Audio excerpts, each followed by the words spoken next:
Hello everyone, welcome back to the channel. In today's quick video, I'm going to show you how to get a custom crosshair on Xbox. So in order to do it, you just have to press down on the right stick, like press down on the right stick, not move it down. Then it will give you some presets to choose from.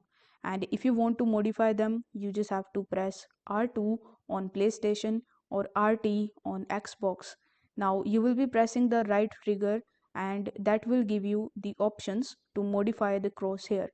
If you want to make the same crosshair for everything, the base which is hip fire, the focus which is left trigger, and adds which is pressing right analog while aiming down. So turn advanced options on and select the option for using base crosshair on both focus and adds. You just have to simply follow these steps and the instructions that are given over here in order to get a custom crosshair on Xbox.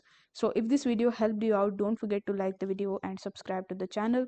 Thank you so much for watching.